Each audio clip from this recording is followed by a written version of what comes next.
إذا اشتريت خلاص من يجي مساجد، اشتريت خلاص من يجي سكر.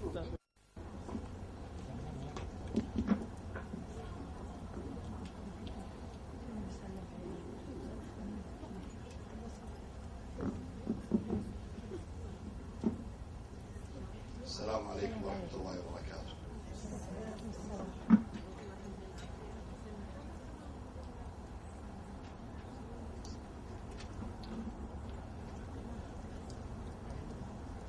بسم الله الرحمن الرحيم، الحمد لله رب العالمين، وأصلي وسلم على نبينا محمد وعلى آله وصحبه أجمعين.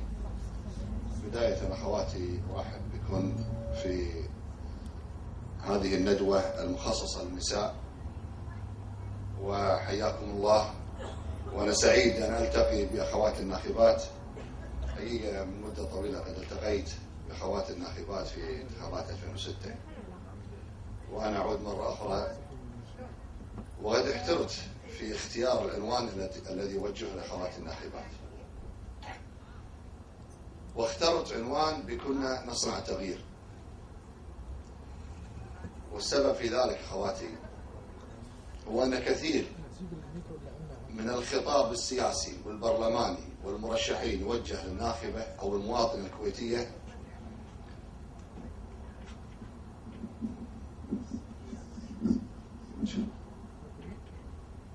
يوجه للمواطنة والناخبة الكويتية،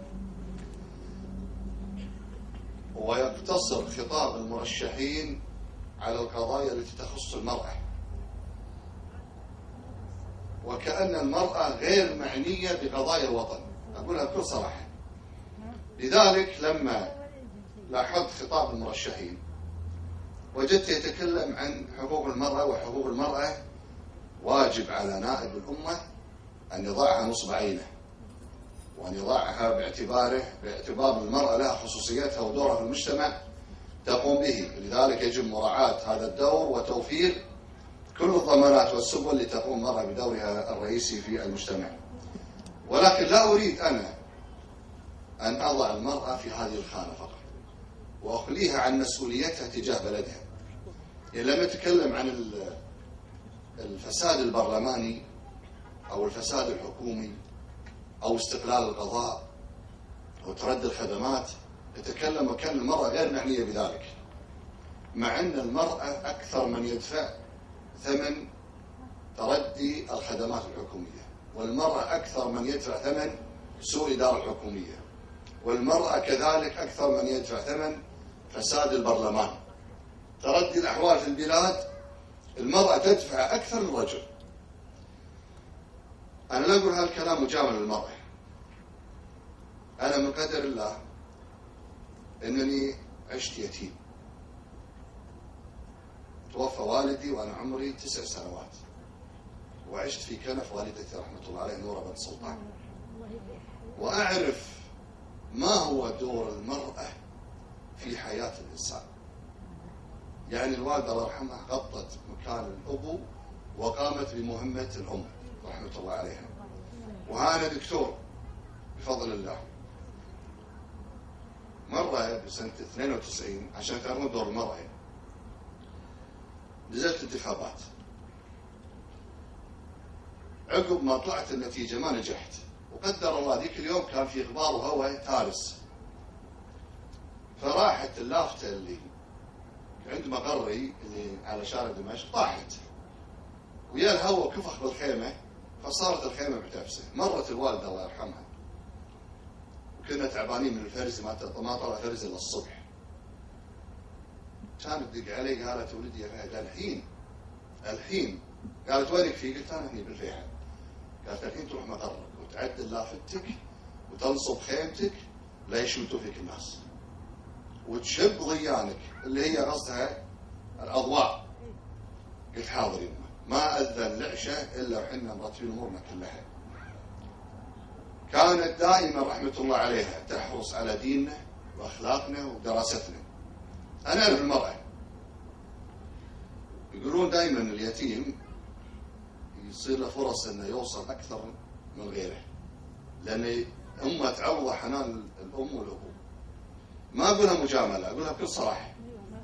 فالمرأة الكويتية دائما هي التي تتحمل أعباء المجتمع مع الرجل، لكن الواقع اللي نتكلم فيه المرأة تتحمل أكثر، وهذا مو كلامي، ترى هذا كلام رب العالمين، حملتهم وهنا على وهن، والنبي صلى الله عليه وسلم قال من أحق الناس بحسن صحبتي؟ قال أمك، ثم أمك، ثم أمك، ثم أبوك، لأن الأم تتحمل 3 أضعاف مسؤولية الأب.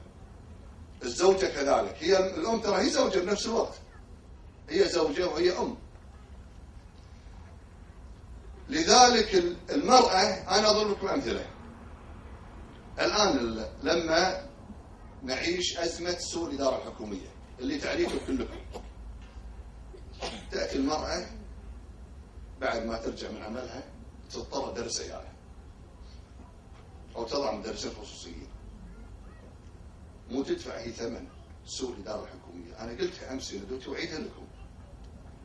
المرأة التي تذهب للعيادة لأولادها وتضطر أنها تذهب لعيادة خاصة لأنها ما تلقى بالمستشفيات الحكومية رعاية صحية على مستوى يليق بدخل البلد أو يليق بحاجة المواطن، مو هي تدفع الثمن؟ المرأة تضطر تقعد 15 سنة في بيت أجار مع زوجها على ما يطلع بيتها، مو هي تدفع الثمن؟ لأن المرأة يلجأ بالبيت. الرجل يطلع، نقول بكل صراحة، يطلع العمل أو يرجع يتغدى ويطلع، بس المرأة تجاب البيت وعيالها. إذا المرأة هي أكثر من يعاني من سوء الإدارة الحكومية. لذلك أقول يا أخواتي بكل نصر التغيير، أنتم مسؤوليتكم إصلاح وضع البلد مع الرجل. أنا ما أبي أقول أكثر، لكن لا يقل عن الرجل مسؤوليتكم، خاصة أن اليوم المرأة تنتخب، تختار، تحدد من هو الفائز. المرأة حريصة على أن تبني أسرتها على الدين، حريصة على أخلاق بناتها وعيالها، حريصة على أن تعيش برغد العيش ببيت آمنة مطمئنة، حريصة أن توفر فرص عمل لها ولأبنائها وبناتها، حريصة أن توفر فرص تعليمية لها لأبنائها وبناتها، حريصة كذلك على توفير سكن لها وزوجها وأبنائها وبناتها. المرأة مي أنانية اللي قاعد يصور المرأة ما تبي إلا قوانين المرأة، يصور كان المرأة أنانية ما تبي لنفسها، مع المرأة أكثر من يضحي في المجتمع هي المرأة. هي المرأة أكثر من يضحي كزوجة وكأم. لذلك يجب أن لا نضع المرأة في خانة وكأنما لا هم لها إلا إجازة الحضانة، وهذا حق لها ومكفول بالقانون، أو حق البيت إذا كانت مطلقة وأرملة. يعني نضع المرأة كأنها مسكينة بس بالمصايب، أقولها بكل صراحة، بس لما فيها مصيبة المجتمع يفزع لها، وهذا أمر يا أخواتي خطأ. هذا تقليل من شأن المرأة. أنت يا أختي الكريمة مسؤولة عن بلدك، مسؤولة عن إصلاح الحكومة، مسؤولة عن إصلاح المجلس، مسؤولة عن القضاء. أنت مسؤولة، لا تظنيش بس مسؤولة عن أمورك اللي تخصك. من حق المرأة أن تسعى لأمورها التي تخصها. كل شريحة مجتمع لها خصوصيتها.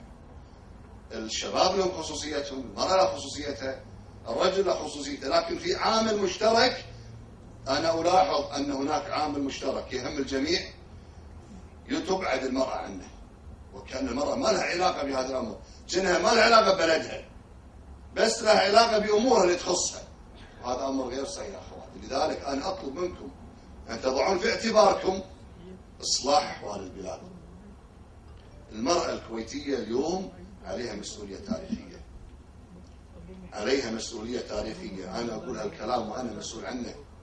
المرأة تمثل أغلبية السكان، المرأة تمثل أغلبية الناخبين، المرأة تمثل أغلبية الطلبة في الجامعة. أنا أستاذ جامعي. المرأة تمثل أغلبية الطلبة في الجامعة، المرأة تمثل أغلبية الطلبة في التطبيقي، المرأة تمثل أغلبية في القوى العاملة. يعني المرأة ماخذة دورها الحمد لله. عليها أن تقوم بمسؤوليتها في تصحيح أحوال البلاد باختيار من ترضاه لبلدها. من الله يقول إن خير من استأجرت القوي الأمين. إذا المرأة تريد تضع معايير تضع معايير الأمانة والكفاءة. من يتحمل أعباء ومسؤولية هذا البلد؟ الرجل الذي يخاف الله بحيث يعيش بأمن وأمان. الرجل الذي يحرص على أخلاق وقيم المجتمع، لأن كل امرأة أو رجل الله لا يقوله يبتلى بابن مدمن يعاني لين الله يجيه ويتوب هالولد، أو يبتلى بابن مثلا مشاكل يعاني، أو بنت، لكن أكثر أمور بالأبناء لأن بحكم طبيعة المجتمع. فعلينا أن نحمي الأسرة من الانحراف الخلقي، وذلك على أهل الدين والمحافظين الذين يرعون الأخلاق الإسلامية والأخلاق الكويتية الأصيلة اللي جبل عليها المجتمع الكويتي. علينا أن نختار أهل الأمانة والكفاءة الذين يملكون رؤية لإصلاح البلد، أحوال البلد كلها. علينا أن نختار من يتقي الله في أمن وأمان الكويت، يكون قلبه على الديرة وأهل الديرة. المرأة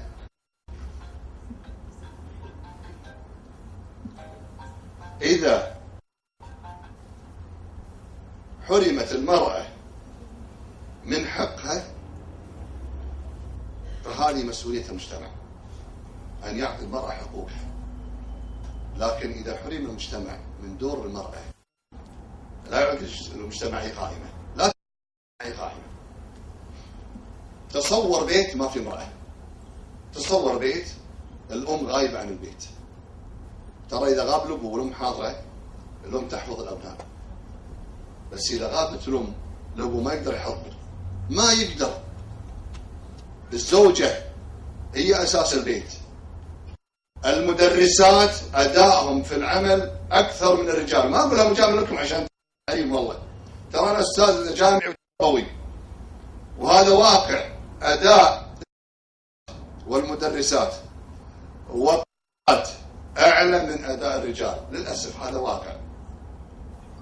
فالمرأة لها دورها في المجتمع، هذا الدور الذي تؤديه على المجتمع واجب أن يرد لها هذا الجميل أو هذا الموقف اللي قاعد تخدم في بلدها. لذلك نعود الآن إلى أمر يخص المرأة. خلصنا من مسؤولية المرأة تجاه مجتمعها، تحصر المرأة في قضاياها الخاصة، عليها مسؤولية مع المجتمع، لها حق من المجتمع. حقها أن تعيش مطمئنة كبنت، كزوجة، كأم. هذه مراحل المرأة، تكون بنت، زوجة، أم. إذا كانت بنت حقها في أن نوفر لها سبل العيش لأسرتها، فرص عمل للأم، مستوى معيشي كافي، رعاية صحية، رعاية تعليمية أو خدمة تعليمية، خدمة إسكانية في وقت مناسب. الزوجة لها حق أن تتمتع بالبيت، تتمتع بحقوقها الزوجية الشرعية تحميها، القانون يحميها. كأم ينبغي أن نحميها كذلك حتى تعيش كل حياتها وهي معززة مكرمة. في مرة موظفة، أنا اتصلت واحدة من خواتي بالفيس، كنت نائب، قالت لي دكتور أنا أختك فلانة، قلت الله يحييك. كانت تقول أنا موظفة، زوجي ما يعمل لا بالحكومة ولا بالقطاع الخاص لأن فيه إعاقة، لكن ياخذ إعانة من الدولة، بس إعاقته ما تمنعه من الإنجاب، وعندي 5 عيال. قلت الله خليك. قالت بس ما يعطوني الحكومة علاوة أبناء. ورحت لهم قالوا القانون يمنع، أبيك تنصفني يا دكتور. قلت له حقك. قدمت اقتراح لقانون الكويتية اللي زوجها ما ياخذ علاوة أبناء يصرف لها علاوة الأبناء.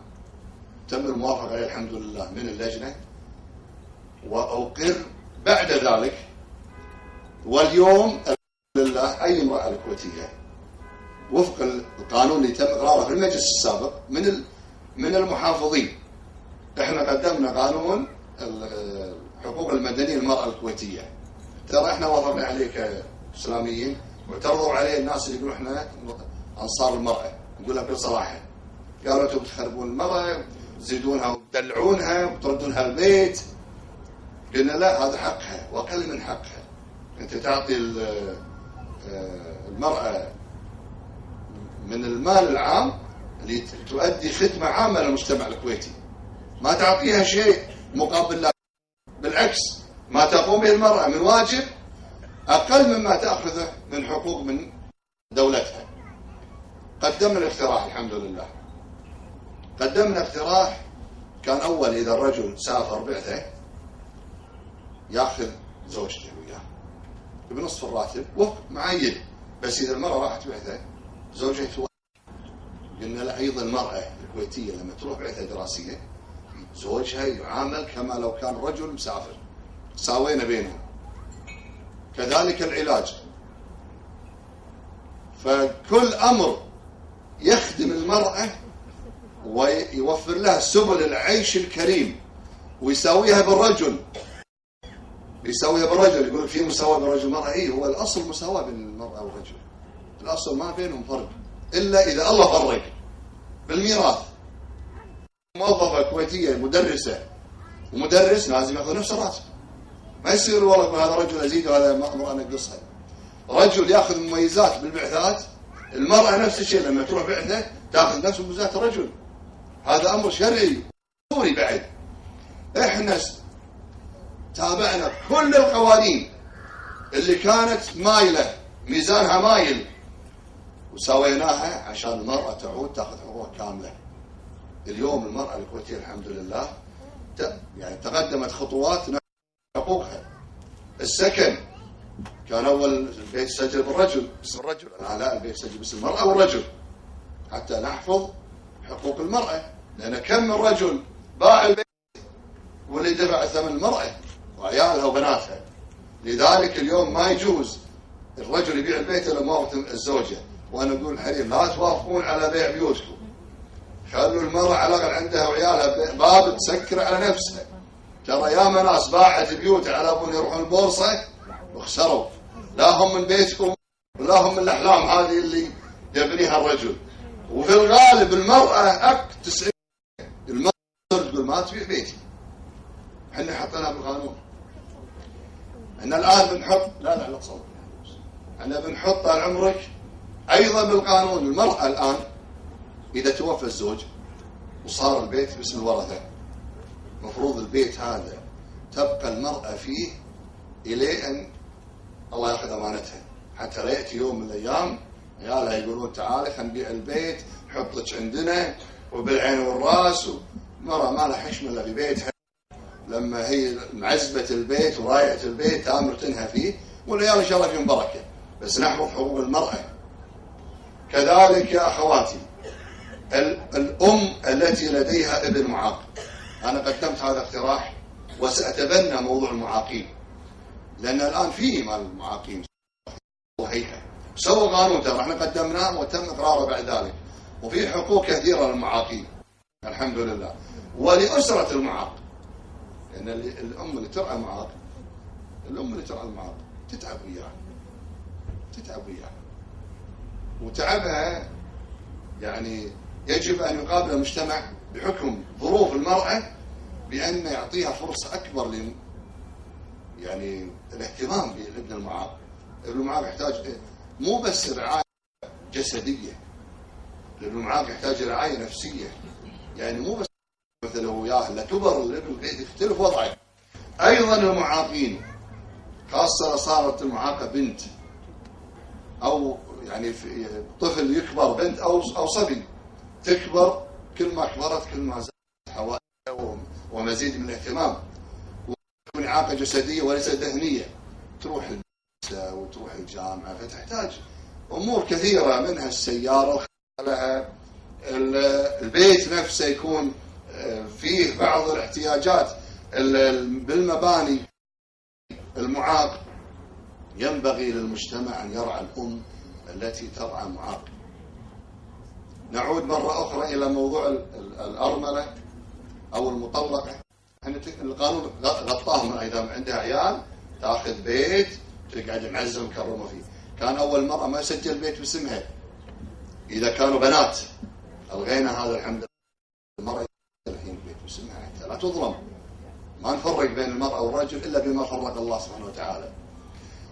المراه يا اخواتي ستبقى تطالب بحقوقها وبما يراعي ظروفها ودورها في المجتمع حتى يأمن المجتمع، لأن إذا المرأة الكويتية قامت بواجبها تم بناء المجتمع أحسن بناء.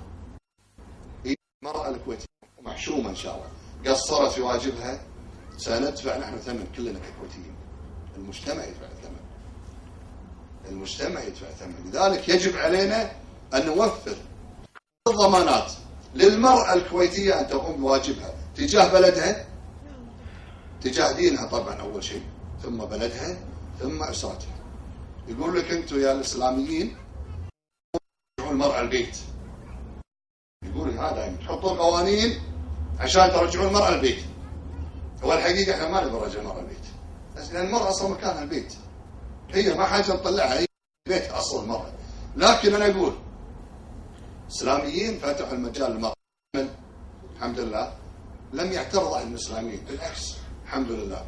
شوفوا التدريس، أعضاء التدريس كلهم محافظين، أكثرهم في الموظفات، في طبيبات، دائما في كليات طالبات، أغلبهم محافظين. يعني أبنائنا وبنات الحمد لله كلهم يعني يعملون في تناسب تخصصاتهم يتخرجوا فيها. عندنا وجهة نظر كإسلاميين واضحة، المرأة تخدم بلدها تخدم بيتها.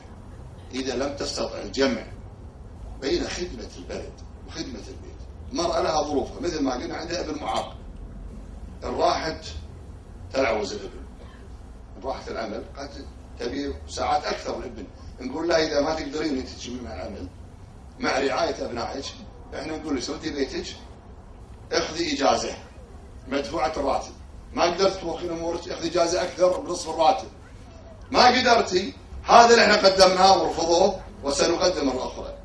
المرأة اللي تقعد ببيتها لأنها لا تستطيع العمل على حساب بيتها يجب أن تعطى كربة منزل، ما تعطى نفس معاش الموظفة طبعا، نقول لها بكل صراحة، بس تعطى شيء يحفظ لها كرامتها ويحفظ لها مستوى معيشي كمواطنة، بحيث أنها إذا ما استطاعت أنها تجمع بين العمل ورعاية الأسرة تعود إلى أسرتها. أنا يعني لما كنت مجموعة من النساء من الكويتيات صارت على بلد قالوا لنا احنا دكتور جايين عندنا وجهة نظر، تفضلوا. قالوا في شريحة من المواطنات يكون أبنائها في سن المراهقة، يعني دائما في سن المراهقة، إذا ويحتاجون رعاية أكثر، خايبة الأم تخاف على عيالها، إنها بلحظة مي قادرة مثلا تطلع للعمل نص اليوم ترجع مرهقة وترتاح، فما تقدر تجاب بيتها وعيالها في الفترة هذه. فليش يا دكتور ما تقدم اقتراح أن ربة الأسرة التي لا تستطيع العمل مع مراعاة البيت في فترة معينة تأخذ راتب ربة البيت 200 300 دينار، هي تقدر تروح العمل بس بدل تروح ويعطونها راتب وهي مثلا في تكدس وظيفي، او تضطر مع المسؤول كل يوم اسمح لي واحراج عليها بروح لبيتي ولدي مثلا مراهق او يقول عندها واحد مدمن او لاي سبب، راتب قدمنا اقتراح قاموا علينا اللي يقولون انهم انصار المراه نفس الكلام، انت بترجع المراه البيت. قلت اول شيء ما في مراه تترك راتبها وفق الان المعيشه اللي عايشين الكويتيين، تترك راتبها وتترك فرصتها بالتقاعد وتروح بيتها الا في شيء ضروري حاد يعني ملجئها الى العوده الى البيت وترك العمل. الحمد لله رواتب النساء خاصه الجامعيات يعني معلمات عقب كادر ومميزات الكادر مستحيل معلمه تترك التعليم تعود البيت، لكن اذا تركت التعليم وردت انخفض مستواها المعيشي بصورة كبيرة جدا، وإذا كملت خافت على عيالها. نقول لها إذا أنت بهالحالة يبقى رد بيتك، لك شيء يعوضك، ما نعطيك نفس راتب اللي تشتغل أكيد، يعوضك وردي بيتك. فهذا أشياء نقدمها للمرأة الكويتية، ليس هدفنا عودتها، هدفنا أن تقوم بمهمتها ورسالتها الأساسية كامرأة في رعاية بيت أسرتها، إذا لم تستطع الجمع خدمة وطنها في العمل العام ومراعاة بيتها. لا أريد أن أطيل عليكم أخواتي. المرأة الكويتية دائما احنا بحاجة لتطوير التشريعات، خاصة تشريعات الأحوال الشخصية، لأن الممارسات الحين والتجارب قد مع التجربة أن في هناك خلل في مواضيع في بعض المواد القانونية بالأحوال الشخصية، فينبغي لنا أن نطور قواعد الشخصية. وأنا أقول أخواتي المرأة أدرى بظروفها، فأحيانا مثل ما قلت لكم فكرة الأخت اللي قالت أنا ما يعطوني علاوة أبناء وزوجي معاق. المعاناة المرأة لما تعاني مشكلة تكون هي سبب في حل مشكلة لكثير من أخواتها. فأرجو أن أي امرأة ترى في أنها مظلومة في وظيفتها أو في وضعها الوظيفي أو الإداري أو في حالة تحتاج إلى تطوير وضع المرأة، إنها بس تخاطب النواب تقول يا دكتور هذا الله وفقنا، هذا الوضع اللي أنا فيه، أو خواتي أو شريحة نريد ونقترح عليك الإصلاح بالطريقة التالية حتى يتم تداول هذا الأمر والوصول إلى الطريقة إن شاء الله التي حق المرأة وتوفي يعني تطلعاتها إن شاء الله. أنا لا أريد أن يعني أذكر في بالنا المرأة لأن الأمر، لكن أنا أقول لكم أنا أرى المرأة الكويتية اليوم بعد الله بيدها أن تصل تغيير لبلدها وتغيير لها، تغيير لبلد تغيير لها. فأسأل الله لكم التوفيق، بارك الله فيكم. وإذا في أسئلة أنا مستعد لتلقى الأسئلة من الأخوات.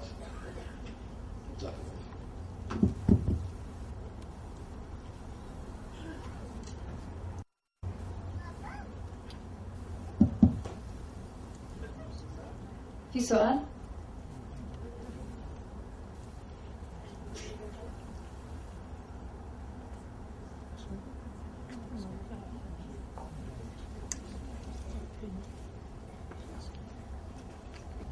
السلام عليكم دكتور. ميرفت عبدان، جريدة الوطن. دكتور حضرتك اتكلمت عن حقوق المرأة، ولكن هناك شريحة من النساء الكويتيات اللي بيعانوا أشد المعاناة من عدم مساواتهم بالرجال فيما يخص منح الجنسية لأبنائهم اللي هم المتزوجات من غير كويتي.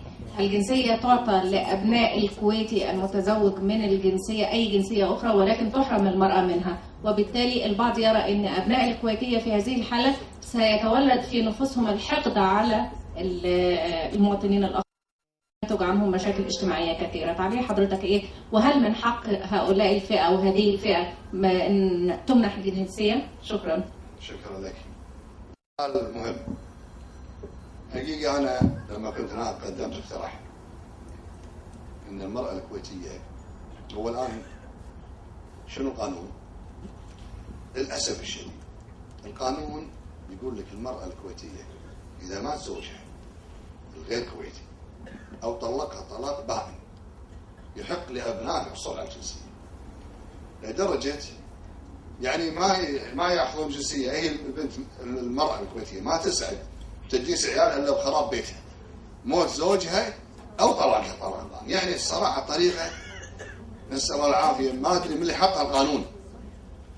قدمت اقتراح إن من حق المرأة الكويتية حتى لو زوجها موجود أن تطلب جنسية لأبنائها. وقالوا ربع الأخوة إن بهالطريقة يا أبو صالح قد يأتينا ناس مو دارسين، قلت خلاص نحط شرط يكون جامعي عشان نحث أيضا الأبناء على الدراسة أنه يكون جامعي ونستوعب كمجتمع الكفاءات. لكن ما نظل المرأة الكويتية. المرأة الكويتية قانون الحين عدل طبعا من حقه تكفل ابنائها، بس اول لازم يشتغل. اذا ما جابت له عقد سفروه. تصور اختي، تصور ان امراه عيالها بحضنها يقولون لها اذا ما جبت عقد عمل وهي شو يصير فيها؟ يعني هل في ظلم اكثر من ذلك؟ تم تعديل القانون. انا الحقيقه مع ان المراه الكويتيه تاخذ حقوقها، وانت تعرفين يعني في نظم اوروبيه تجعل الجنسيه للمولد اصلا. عندنا النظام يجعل الجنسيه تبع الاب، والمراه الكويتيه من حقها ان تطالب بالجنسيه لابنائها. انا لا اريد ان اجعل هذا الحق منحصر بالوفاه او طلاق البائن، لا. ترى اللي يسوون الحين يطلقون طلاق بائن هني بالكويت ويردون يعقدون بالكويت، يعني يعلمون الناس التحايل، وهذا للاسف خطا. لا، اذا انت كويتيه بعدين الزواج بس مو نصيب. اذا تبي الستر جايها ستر تبي ستر. الا اذا ما حصل لها كويتي او لها قريب غير كويتي تزوجته نصيب. اذا تبي تجنس عيالها نقول يبغى طلاق بائن او وفاه الزوج تقدم، واذا الابناء طيبه وما عليهم مشاكل سوابق ذيك الساعه نقول حياكم الله صيروا ابناء وطننا ومعانا حشمه وكرامه لامكم. هذا الواجب، حشمه وكرامه.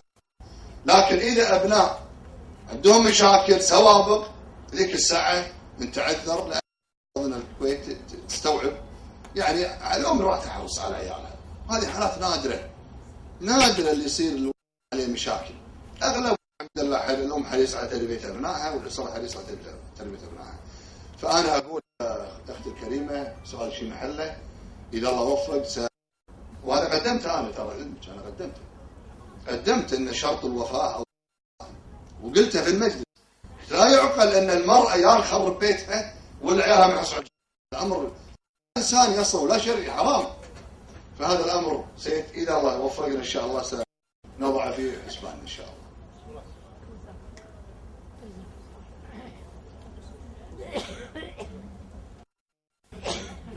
تفضلي بس في ميكروفون.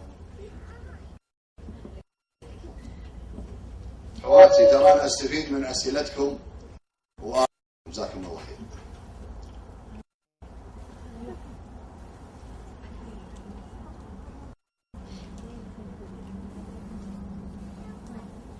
السلام عليكم ورحمة الله وبركاته. السلام. أنا مواطنة كويتية، خريجة علم نفس وتربية اجتماع، اشتغلت بوزارة التربية 15 سنة مدرسة أطفال، درست الطبيعيين ودرست المتخلفين عقليا. الحين أنا عقب هالسنة الخدمة أصاب بريولي ما أقدر أوقف يعني أشتغل 5 دقائق ما أقدر أوقف. تعودت عالجت برا بالمستشفى الامريكي، هني عالجت كل مستشفيات الكويت ما عرفوا علاج ريولي. ويعني انا اقترح يعني ما ابي ان هذا، بس ابي انه ليش ما حطوا صندوق يساعد المتقاعدين، يعني خاصه احنا متقاعدين على رواتبنا.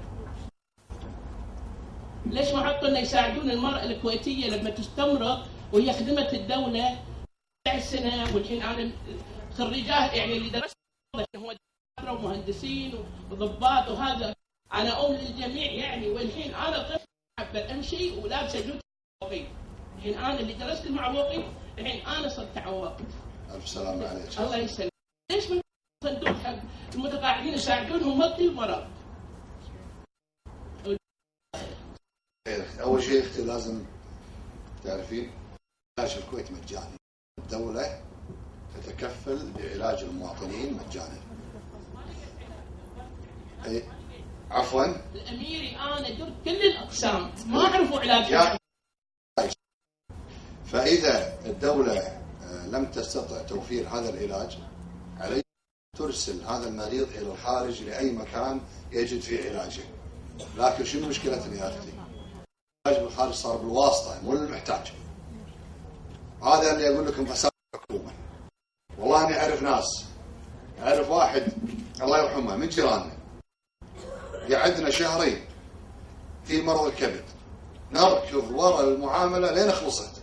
والله يوم خذينا المعامله بعد يوم مات الله يرحمه، وجارنا وفريجنا بكينا بيت متقهر متقهر. رحت الوكيل وغلطت عليه وقلت له هذا بذمتك ورقبتك موته، شهرين انا لاحقك عشان ريال مستحق.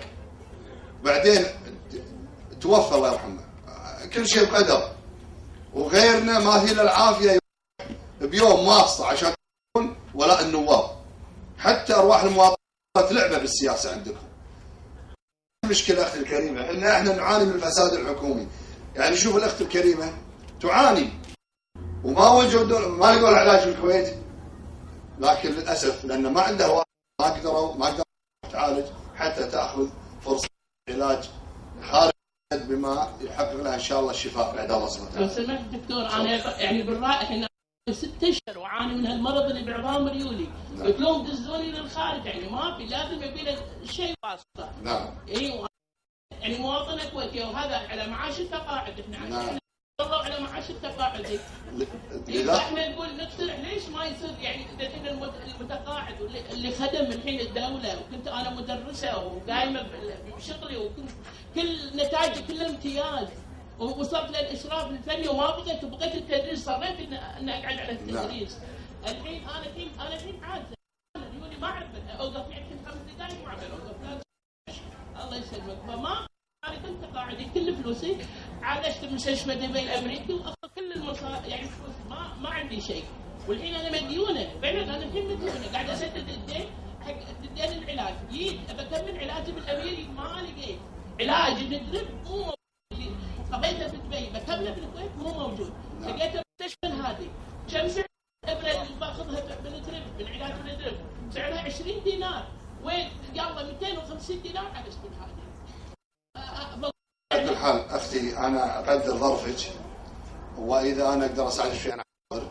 بالنسبه للعلاج بالخارج اكلم الوزاره اذا قدرت حاضر، لكن هذا الامر اللي نقوله احنا المفروض المواطن مو يلجا لنائب او واسطه عشان ياخذ حقه.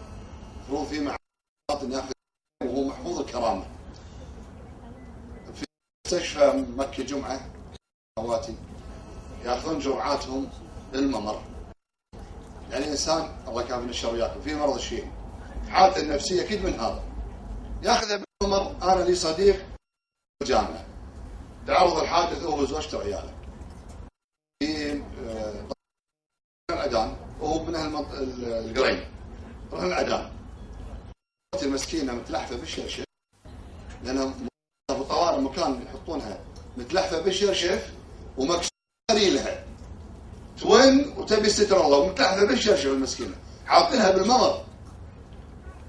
يعني يا اخواتي احنا نعاني والله يا اخواتي ان الفساد قاعد ندفع ثمنه من صحتنا، من الحين الفلوس الخصوصيه مو من اموالنا. اروح للمدرسه، المدرسه مو مقصره بس تقول انا حاضر جيب لي وسائل تعليميه، حط لي فصل متطور عشان اقدر طلبه.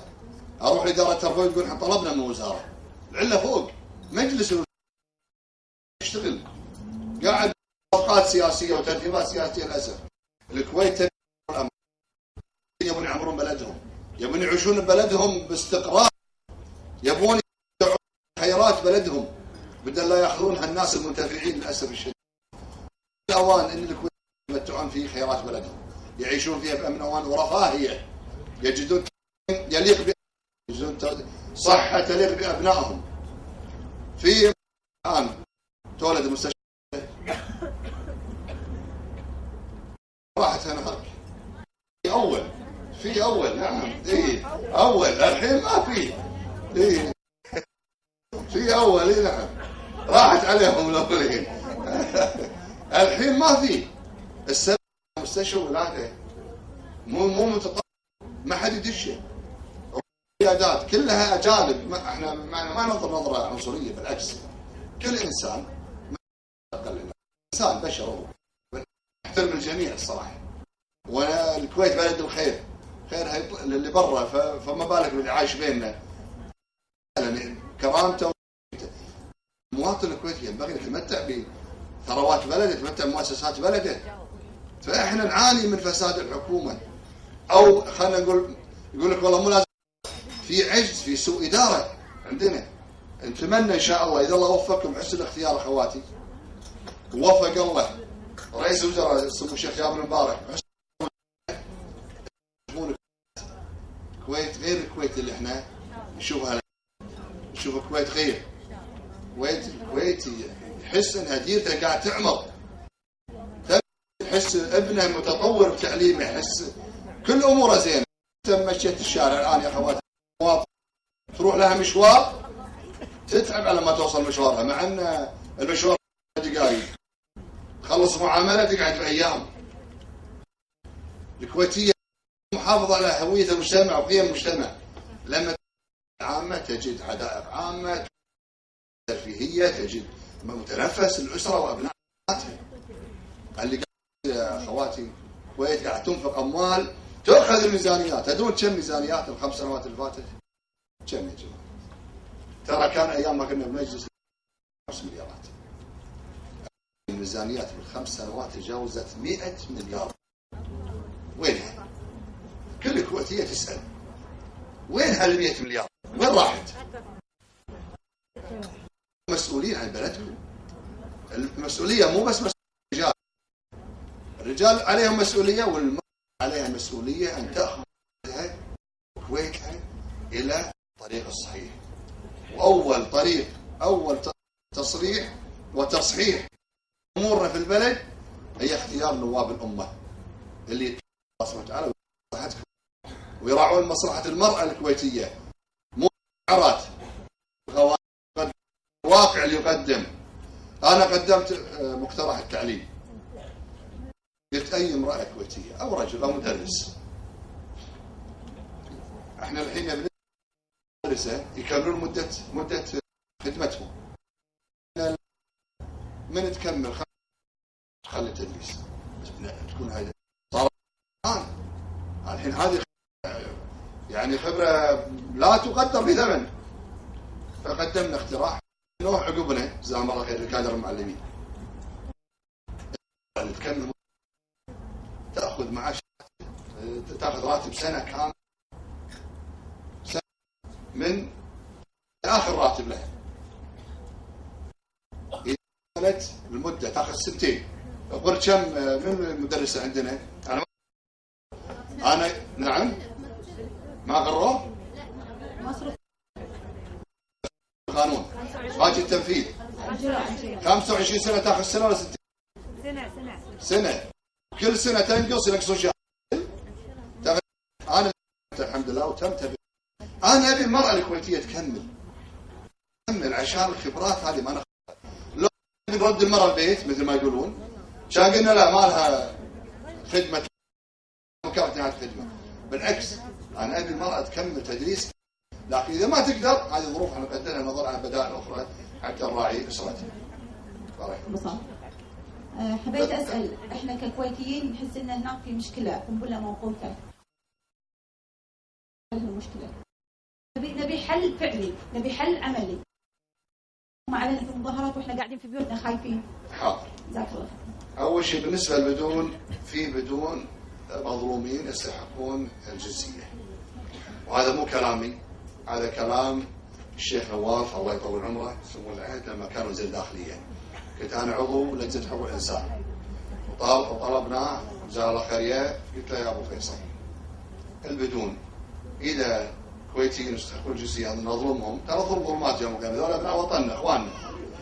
قال يا دكتور اللي يستحق الجنسيه الان من 80,000 تقريبا 38,000. طيب جنس هذول اللي يستحق عطه والباقي ما خلص منه. قلت انت الحين عطه اللي يستحق، اللي ما خلصت منه شوف اذا يستحق عطه، ما يستحق قول له يبغى هذه جنسيتك الاصليه نعطيك اقامه، نعطيك بدائل اخرى. بس ترى في كويتيين مظلومين، في بدون الكويتيين مظلومين ما اخذوا. احنا ما نفتح انا اعرف واحد مقاول سوري كان يشتغل عندي سوري خش جوازه قال انا بدون. قلت ليش؟ كان يقول انا اريح لي بلا تجديد اقامه بلا. يا ابو خذوا قالوا هذا جوازك يروحون السفاره صاروا يقول لا ما لي علاقه فيه. حتى السفارات تعمد تكبر مشكله علينا للاسف. لكن في ناس مستحقين، في ناس عندهم حصان 65، اقاربهم كويتيين مولودون بالكويت، حرام تحرمه من العمل والتدريس والتطبيق. انا بال96 قدمت اقتراح بتوفير فرص العمل والتعليم والتطبيق، وقلت لهم اذا كويتي على ما ظلمناه، اذا مو كويتي احنا ما ضريناه، يعني علمناه على الاقل، يعني كالكويت قمنا بواجبنا تجاهه كانسان، علمناه وطببناه، بعدين عاد اذا يرجع بلده الاصلي او يعدل وضعه هذا امر ثاني، بس احنا ككويت ما قصرنا وياه. اتامل ان شاء الله المجلس الجاي ان يكون هناك حل جذري ان ذولا 38,000 المستحقين يتجنسون ان شاء الله، واللي ما خلصنا منهم شو وضعهم اذا يستحقون، لكل حادث حديث ان شاء الله. دكتور، جامعة الكويت لا تكفي أعداد الطلبة، وكل سنة ترتفع نسبة القبول، وأيضا بنات الثانوية يعانون من تجريب أنظمة جديدة في المناهج وفي تلاعب بالنسب. فرأيك؟ بالنسبة للمقاعد الجامعية، يا أخواتي المقاعد الجامعية للأسف الكويت وصلنا لمرحلة أن الطالب اللي يجيب جيد جدا ما يلقى لهم كامل جامعي. تراهم ما حطوا 80 الأدبي، حطوا 79 وشوي، على أساس نقول 80 يعني نسبة، هو 79 وشوي يعني 80%. في بلد بالعالم واحد يجيب جيد جدا ما يحصل مقعد بالجامعة. السبب ما هو؟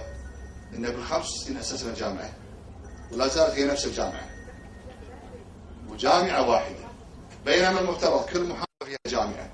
وفي طريقة أخرى، في طريقة أخرى يا أخواتي أنا اقترحتها وهي عملية. إذا كانت حكومة ما نريد نوفر يعني جامعات، في جامعات خاصة الدولة تتكفل بنفقة ومصاريف وتكاليف الطالب الجامعي في الجامعات الخاصة، وهذا أمر معمول فيه في دول كثيرة. مثل التأمين الصحي، الدولة ما تقدر تبني المستشفيات، ما تقدر تدير الصراحة مثلا، لأن الحكومة قطاع عام دائما فاشلة في الغالب. خلاص أنا أسوي تأمين للمواطنين، مو كل مواطن، أنا أخف العبء على المرافق الصحية الحكومية، أخلي مثلا مدرسين في تأمين صحي لهم، القضاة، المهندسين، مثل ما من ضمن الكادر تأمين يروح القطاع، يروح التعليم، يروح الطب الخاص، يتطور الطب العام. هو مفتوح له يروح طب عام أو خاص كيفه، بس أنا أبي أرفع مستوى الطب. فعندنا بالنسبة للجامعة يا السائلة الكريمة، إذا ما توفرنا مقعد للطالب أو طالب نوفر له دعم يدرس في الجامعات الخاصة إذا جامعة ما تستوعب. وأنا أقول مفترض أن جامعة الكويت تبقى، وفي محافظة الجهراء تقام جامعة، ومحافظة الأحمدي تقام جامعة، حتى أهل الجهراء يدرسون هناك، والمحافظة يخف الضغط علينا وهم يأخذون فرص لمقاعد دراسية جامعية إن شاء الله. تقول السائلة: بعد الشكر والامتنان لقد تحدث عن حقوق المرأة. أنا ما بطول عليكم ترى، الأسئلة وايد. هذا سؤال مهم. وليكن بالعلم الجميع نحن طالما نحن بخير طالما في بلدنا من أمثالك. سؤالي: أين أنتم من حرقة الزحام المروري وزيادة عدد العمالة والوافدين؟ من أول شيء شنو؟ حرقة الزحام المروري. أي نعم، احنا قلنا عن الزحام المروري. الكويت الكويت يسمونها دولة المدينة الواحدة. في دول تصير الدولة كلها مدينة واحدة، مدينة وتوسع. الكويت يسمونها مدينة الدولة الواحدة، دولة المدينة الواحدة. حتى لو في الجهر أو في الأحمدي، بس بالنهاية تعتبر مدينة واحدة، لأن المرافق الحكومية والوزارات الحكومية كلها داخل العاصمة. فالمواطن إذا يحتاج ينجز كثير من العمليات يحتاج يجي إلى العاصمة. بينما المفترض أن تقام مدن ومرافق حكومية وإدارات حكومية لا يعني تلجئ المواطن أو المواطن إلى الدخول إلى الديرة داخل. وهذا أمر يحل إشكالات كثيرة، يحل مشكلة السكن. مدينة الصبين نسمعها من 30 سنة يوم ما صارت، مع أن بإمكانهم إقامة مدينة ومو بعيدة لو سووا الجسر اللي يعني ترى من 1 8 يسمع فيها جسر جامع. فبإمكاننا حل مشكلة زحمة المرور بتخفيف التكدس السكاني داخل الديره. هذا امرها، لكن للاسف مثل ما قلنا احنا سوء الاداره الحكوميه قاعد ندفع ثمنها. شنو بعد يا بنتي؟ بالنسبه للسؤال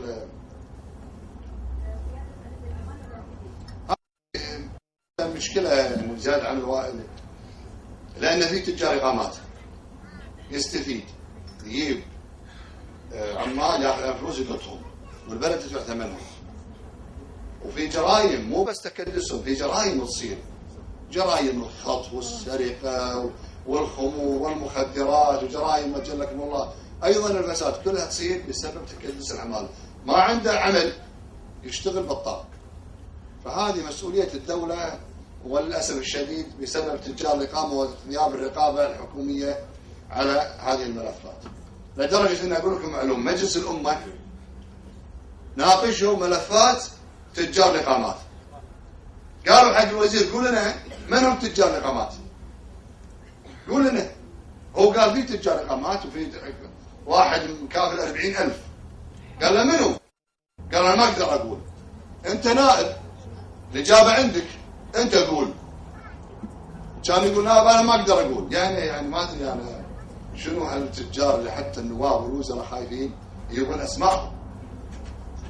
فلا بد من وقفه ان شاء الله لحل هذه المشكله. السلام عليكم. يا هلا. يعطيك العافيه. الحين احنا دائما كنا نسمع ان دور المرأة وصوتها، وان انتم لكم دور فعال. هذا الحكي من زمان واقتنعنا فيه، ورحنا وسمعنا النواب وشفنا الاصلح، حاولنا ان نشوف الاصلح وانتخبنا. احنا ما نبي السؤال الحين، ما نبي نعرف شنو الاجنده، او مو نقول اجنده، الانجازات او المطالب اللي راح تخص المرأة.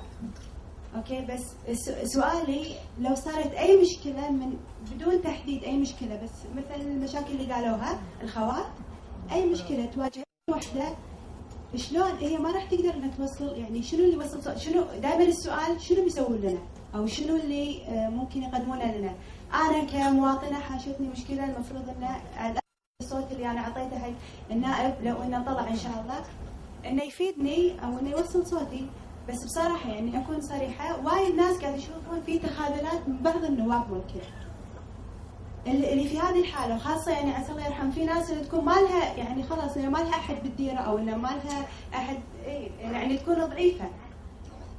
في هذه الحاله شنو ممكن انه يعني شنو دوركم بالنسبه حق المراه؟ الحين هي كان لها دور في التصويت، بس في هي تحقيق مطالبها، شنو دوركم كنواب تعطونها حق المراه؟ مشكور. إذا الله وفق سيكون لي مكتب للمرأة، وسيكون لي عدد من السكرتيرات من أخواتنا من بنات الدائرة، مهمتهم تلقي اقتراحات وآراء وحاجات المواطنات بخصوص المرأة. أنت قلتي كلمة اثرت فيني، قلتي ضعيفة. بعضها في بيت شعر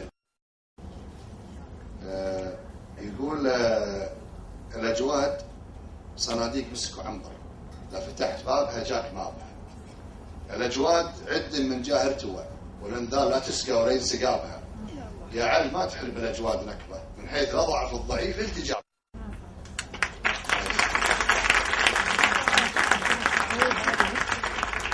فإذا الله وفق ما أخلي المرأة الكويتية والأخت الكويتية تنحرج. المكتب موجود ومفتوح، تلقى مو بس حاجاتهم حتى آرائهم، لأن قلت لكم أنا أكثر من اقتراح ضرب قدمته بناء على اقتراح خواتي. آرائكم واقتراحاتكم وحوايجكم اللي يلا قدرني عليه. خصرية المرأة، يعني الرجال يشيل عمره يقدر يروح ويدخل، لكن المرأة الرجال ينحرج، لابد يقوم بواجبه ومضاعف إن شاء الله. الله يقدرنا على ذلك. بارك الله فيك. أما اقتراحات نقدمها ترى واجبنا، وأنا أقول دائما ترى المحافظين، والله المحافظين هم أنصار المرأة.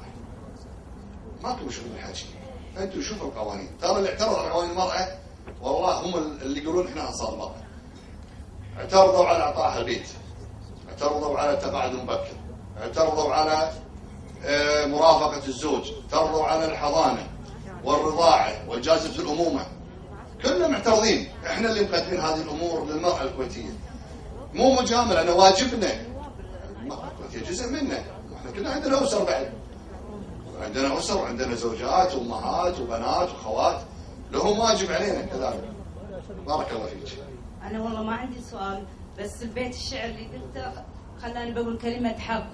أنا قعدت 9 شهور بلندن مع بنتي الله يرحمها، ما حد والله درى عنه إلا دكتور فهد وأبو عبد المحسن الله يطول عمرهم. صدق جواد ما يعطوكم ظهرهم يا أهل الفيحة خاصة وأهل الدار الثانية عامة. أبو فهد أبو صالح قول وفعل، قول وفعل والله العظيم إنه كان كل مدة يجيب علينا ويسأل. أنت يمكن ما تعرفني أنا منو، يمكن أنا بقول حق نور. ما شاء الله خير. إيه والله أهل الفيحة خاصة والدائرة الثانية عامة والكويت عامة. أبو صالح قول وفعل. الله يجزيك خير مشكور. والله العظيم. الله يرحم والديك مشكور.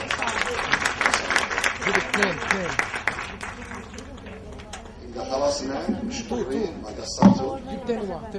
بارك الله فيكم واتمنى لكم التوفيق. حياكم الله. جزاكم الله خير. سامحونا اذا قصرنا. السلام عليكم.